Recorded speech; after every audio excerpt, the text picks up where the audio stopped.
Hello friends. तो आज के इस लेक्चर में हम डिस्कस करेंगे about the gate questions, previous year gate questions जो कि पूछे गए हैं 2020 में। और हम क्वांटम मैकेनिक्स के जो क्वेश्चन है, स्पेशली 2 मार्क्स के जो क्वेश्चन है या न्यूमेरिकल टाइप के जो क्वेश्चन है, उनके बारे में डिस्कशन करेंगे और स्टेप बाय स्टेप किस तरीके से उसको सॉल्व करते हैं वो हम डिस्कशन करेंगे। उससे पहले आप लोगों से मेरा रिक्वेस्ट है कि अगर आपने अभी तक हमारा चैनल मल्टीपल फिजिक्स सब्सक्राइब नहीं किया है तो प्लीज़ सब्सक्राइब कर लें। तो हम डिस्कस करते हैं क्वेश्चन नंबर 1।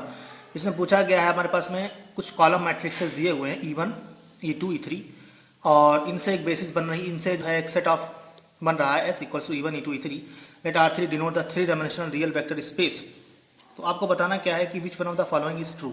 इसमें ये बताना है कि S जो है वो एक बेसिस बना रहा है R3 का, या फिर ये जो E1 है कंप्लीटनेस रिलेशन को फॉलो कर रहा है, या फिर S जो है वो एक ऑर्थोनॉर्मल सेट है, या फिर क्या है S is linearly dependent set है। तो चारों ऑप्शन में से कौन सा ऑप्शन सही होगा ये हम लोग इसको डिस्कस करेंगे। और दोस्तों ये जो क्वेश्चन है वो 2 मार्क्स का क्वेश्चन है हमारे पास में। और मैं आपको बता देता हूँ कि अगर आपके पास में कोई भी 3 वेक्टर्स दिए गए हों और उसमें ये चेक करना हो कि वो लीनियरली डिपेंडेंट है या लीनियरली इंडिपेंडेंट है, तो लीनियरली डिपेंडेंट होने की जो कंडीशन होती है वो ये होती है, मान लीजिए A, B और C जो है वो 3 वेक्टर है आपके पास में, तो A dot B cross C, यानी कि अगर हम इनका एक डिटर्मिनेंट बनाएं A, B और C, ये इस तरीके का बनाएं, तो ये अगर 0 के इक्वल हो जाए तो हम कहते हैं कि A, B, C जो है वो तीनों क्या है, एक दूसरे पे डिपेंडेंट है, लीनियरली डिपेंडेंट है।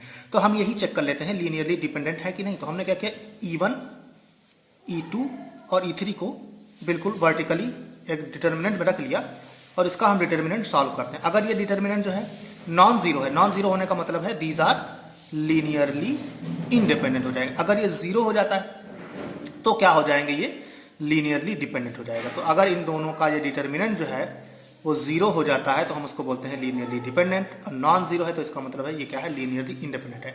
तो इसको अगर आप सॉल्व करोगे तो आप देख रहे हो यहाँ पर 1 आ रहा है, दैट इज नॉन जीरो। तो इसका मतलब है S इज लीनियरली इंडिपेंडेंट।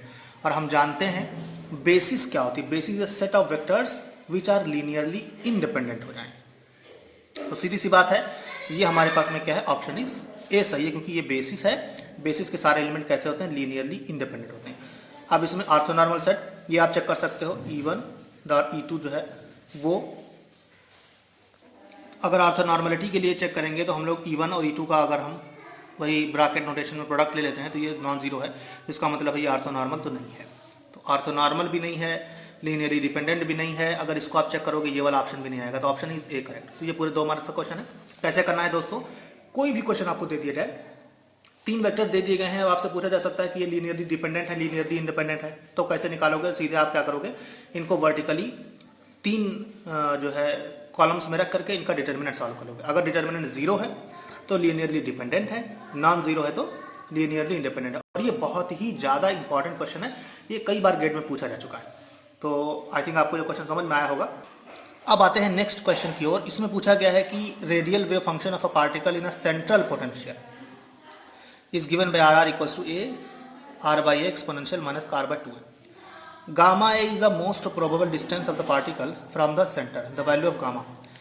ये बेसिकली क्या है कि एक हाइड्रोजन एटम वाली प्रॉब्लम है और इसमें रेडियल वेव फंक्शन आपको दे दिया गया है और इसमें पूछा गया है कि मोस्ट प्रोबेबल डिस्टेंस क्या होगी।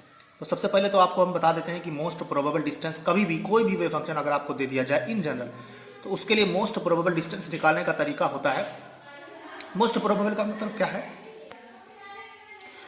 मोस्ट प्रोबेबल का मतलब है कि जहां पर वो पार्टिकल की होने की जो डेंसिटी है जहां पर बहुत ज्यादा होगी, यानी कि जहां पर उसके पाए जाने की प्रोबेबिलिटी बहुत ज्यादा होगी, उसको बोलते हैं मोस्ट प्रोबेबल। तो उसके लिए हम क्या करते हैं, इसका डेंसिटी जो होता है मॉड साई स्क्वायर, उसको R के रिस्पेक्ट में, क्योंकि हमें तो पोजीशन चाहिए तो पोजीशन के रिस्पेक्ट में डिराइव करके उसको 0 के इक्वल कर देते हैं और mod Sai square over volume integration लेते हैं। तो हमारे पास में हो जाएगा डी टाउ। डी टाउ क्या होता है, स्फेरिकल पोलर कोऑर्डिनेट में आपने पढ़ा होगा, d tau equals to R square sine theta d r d theta d phi. ये होता है वॉल्यूम इंटीग्रेशन में, ये वॉल्यूम एलिमेंट होता है। तो हमने इसको सिंपली पुट अप कर दिया, R स्क्वायर आगे ले लिया, ए स्क्वायर मॉड साई स्क्वायर है तो सीधी सी बात है यहाँ पर क्या है, ए R बाई ए है तो उसका स्क्वायर हो जाएगा, तो exponential minus 2R by 2A हो जाएगा। ये हमारे पास में अगर देखिए यहाँ पर 2 से 2 कैंसिल हो जाएगा, R की power 4 exponential minus r by ये सब तो कांस्टेंट है, इसका मतलब नहीं, हमें सिर्फ डेरिवेटिव लेना है। अब लीबनिट्ज रूल होता है कि अगर आपके पास में कोई भी टोटल डेरिवेटिव बाहर है तो वो अगर इंटीग्रेशन के अंदर जाता है तो वो पार्शियल डेरिवेटिव में कन्वर्ट हो जाता है।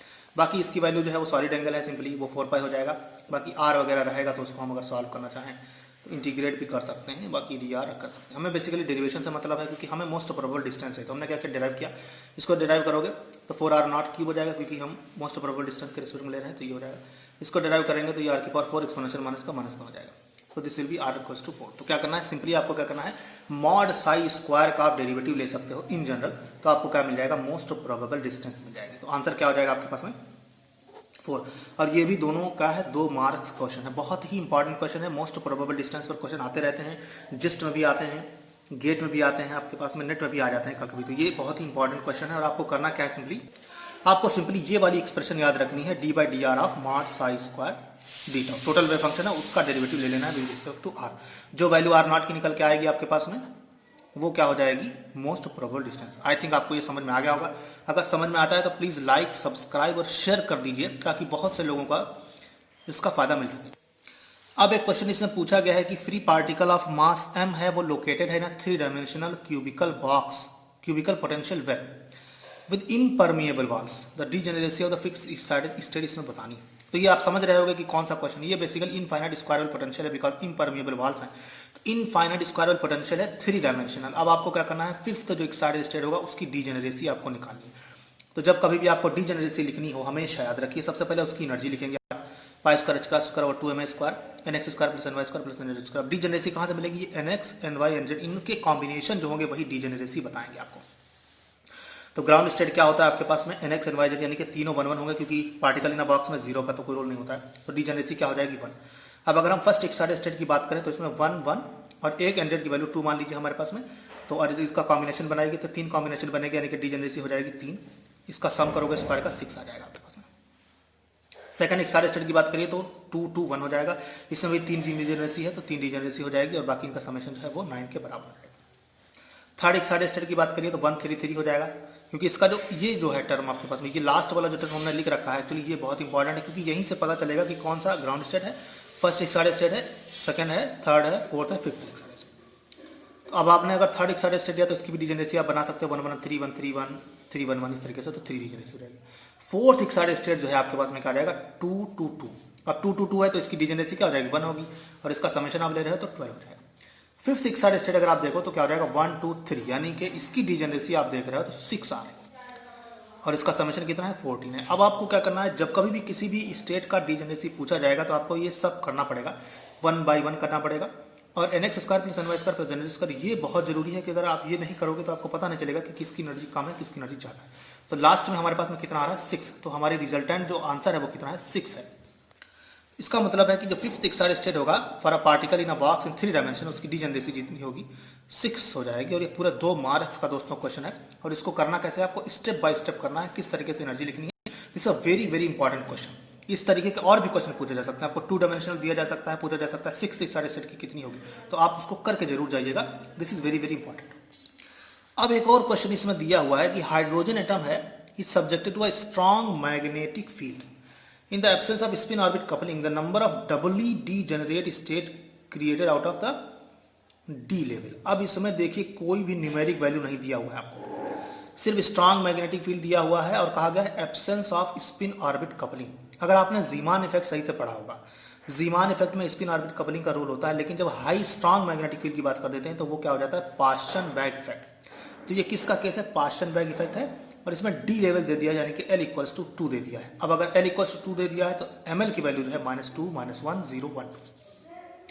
पास्चन बैग इफेक्ट अगर आपको कभी भी इस तरीके का क्वेश्चन आता है, हाई स्ट्रॉन्ग मैग्नेटिक फील्ड का क्वेश्चन आता है, तो आपको डीजेनरेसी निकालने के लिए ML प्लस 2MS के कॉम्बिनेशन बनाने पड़ते हैं। वही हम लोग करने जा रहे हैं। MS जो है वो तो स्पिन क्वांटम नंबर है, इसकी वैल्यू प्लस माइनस हाफ होती है, ये तो हमेशा फिक्स है। सिर्फ ML जो है वेरी कर रहा है हमारे पास में, तो ML की वैल्यू -2 -1 0 1 2 हो जाएगी। MS क्या है प्लस माइनस हाफ है सब में, तो हम अगर इसको जनरली सम अप करेंगे तो ML प्लस 2MS ये हो जाएगा प्लस -1, ये तो प्लस -1 ही है, तो प्लस -1 को अगर इसमें ऐड करोगे तो माइनस का ये हो जाएगा माइनस का 1 -3, फिर 0 -2 1 -1 0 2 1 3। अब इसमें डबली डीजेनरेट का मतलब है कि एक ये डबली डीजेनरेट हो जाएगा आपके पास में, +1 वाला एक ये हो जाएगा और बाकी एक ये 0 वाला हो जाएगा। तो कितने 3 जो है number of degenerate state, doubly degenerate state आपके पास में आ जाएंगे। तो आंसर कितना हो जाएगा आपके पास में 3 हो जाएगा। तो किस तरीके से करना है, इसमें भी आपको डीजेनरेसी ही पता करनी थी। सिंपली आपने क्या किया, ml + 2ms के कॉम्बिनेशन बनाया और उसको पुटअप किया, ये आपकी फाइनल वैल्यू आ जाएगी। तो अगर आपको इस तरीके का क्वेश्चन आता है तो आप इस वाले फॉर्मूले को याद रखोगे और उसके कॉम्बिनेशन बना करके डीजेनरेसी फाइंड आउट करोगे। आई थिंक आपको ये क्वेश्चन समझ में आ गया होगा। और इसी तरीके से आपको पी लेवल दे दिया जा सकता है, एफ लेवल दे दिया जा सकता है, तो आप उसको करके जरूर जाइएगा। ये भी बहुत ही इंपॉर्टेंट क्वेश्चन है। अब दोस्तों आते हैं नेक्स्ट क्वेश्चन में। ये पूछा गया है कि क्वांटम पार्टिकल है वो सब्जेक्टेड है टू द पोटेंशियल दिस। ये पोटेंशियल कोई इस तरीके का डिफाइंड है और इसमें बताना है कि ग्राउंड स्टेट, क्या पूछा गया, ग्राउंड स्टेट वेव फंक्शन क्या होगा। अब इसमें तो आप बहुत ही फेमिलियर होगा इस क्वेश्चन से, बहुत ही इंपॉर्टेंट क्वेश्चन है। ये क्या है, बेसिकली फाइनाइट पोटेंशियल वेल है, बस क्या है, ये सिमेट्रिकल फाइनाइट पोटेंशियल वेल, इसको हमने ड्रा कर रखा है -a/2 से। इसकी लेंथ कितनी है, a। तो a अगर लेंथ है और हम जानते हैं अगर सिमेट्रिक पोटेंशियल होता है तो उसमें जो ऑड वेव फंक्शन होता है 2, 3, ये होता है cos of n pi x/a। और जो आपके पास में 1, 3, 5 के हो तो 2, 4, 6 के जो होते हैं वो होते हैं sign of n pi x/a। तो अब हमारे पास में कौन सा वेव फंक्शन पूछा गया, ग्राउंड स्टेट। ग्राउंड स्टेट का मतलब है आपके पास में psi1। तो psi1 क्या हो जाएगा, cos पाई x/a। ये बहुत ही इंपॉर्टेंट क्वेश्चन है। अगर सिमेट्रिक पोटेंशियल दिया हुआ है आपके पास में तो आपको वेव फंक्शन की वैल्यू याद होनी चाहिए। For odd values of n cos का टर्म हो जाएगा और फॉर इवन के लिए क्या हो जाएगा, साइन का हो जाएगा। ये मैंने एक लेक्चर क्वांटम मैकेनिक्स में बनाया हुआ है, उसमें आप इसको काफी डिटेल में देख सकते हो। तो this is your final answer. अब आते हैं दो लास्ट क्वेश्चन में। ये हार्मोनिक पोटेंशियल, हार्मोनिक ऑसिलेटर पे क्वेश्चन पूछा गया है। कहा गया है कि अगर ए और ए डैगर जो है वो लोअरिंग और राइजिंग ऑपरेटर है आपके पास में वन डायमेंशनल हार्मोनिक ऑसिलेटर के, एन जो है वो कोई एनर्जी स्टेट है। आपको पता ही है कि हार्मोनिक ऑसिलेटर में एन जो है वो रिप्रेजेंट किया जाता है एज एनर्जी आइगन स्टेट, और उसमें ए और ए डैगर का रोल होता है जिससे हम एनर्जी आइगन वैल्यूज वगैरह फाइंड आउट करते हैं। तो इसमें बताना है कि ए डैगर ए और ए, इसका आइगन वैल्यू क्या होगा। और हम आपको डिफाइन करा देते हैं, रिमाइंड करा देते हैं कि अगर ए ऑपरेट करता है किसी भी एन ऑपरेटर पर तो आइगन वैल्यू होती है √n और ये इसको लोअर कर देता है बाई 1 वैल्यू। इसी तरीके से ए डैगर अगर ऑपरेट करेगा तो उसकी वैल्यू हो जाएगी √n+1 और n+1 उसकी एक लेवल को बढ़ा देता है। तो सिंपली हमें क्या करना है, 2 बार ए को ऑपरेट कराना है इनके ऊपर और 2 बार ए डैगर को ऑपरेट कराना है। मान लीजिए पहली बार अगर आपने ऑपरेट कराया तो √n हो जाएगा, एक स्टेट लोअर हो जाएगा। फिर आप इसको दोबारा ऑपरेट कराओगे तो दोबारा एक और स्टेट लोअर हो जाएगी और √n(n-1) आ जाएगा आपके पास में। अभी हमने इसको बाहर ले लिया। अब हमारे पास में ए डैगर को 2 बार ऑपरेट कराएंगे। पहली बार अगर ऑपरेट कराओगे तो n-2 है, n-2 में 1 ऐड करोगे तो n-1 आ जाएगा आपके पास में, ठीक है, n-1 हो जाएगा और इसकी एक स्टेट भी बढ़ जाएगी आपके पास। फिर उसका ऑपरेट कराओगे तो √n फिर से आएगा आपके पास में और यहाँ पर हमारे पास बन जाएगा n, √n यानी कि n-1 आपके पास में फाइनल आंसर आ जाएगा और आपकी आइगन जो स्टेट होगी वही हो जाएगी। इसका मतलब है कि ए डैगर ए जो है उसका जो n है वो आइगन स्टेट है विद आइगन वैल्यू n-, तो आइगन वैल्यू क्या हो जाएगी, n-1 हो जाएगी। तो दोस्तों ये जो है क्वेश्चन है 6 जो क्वेश्चन है, बहुत ही इंपॉर्टेंट क्वेश्चन है जो कि गेट 2020 में आए हुए हैं। ये मुझे लगता है आप लोगों के लिए बहुत ही ज़्यादा बेनिफिशियल साबित होंगे और आप सभी से रिक्वेस्ट है कि ये सब क्वेश्चंस अच्छे से और इसी भी बेस्ट जो और भी क्वेश्चन है क्वांटम मैकेनिक्स के वो काफ़ी ध्यान से देख करके जाइएगा। तो बेस्ट ऑफ लक आप सभी को। और अगर आप तक अभी आपने हमारा चैनल सब्सक्राइब नहीं किया है तो प्लीज़ सब्सक्राइब करें। Thanks for watching.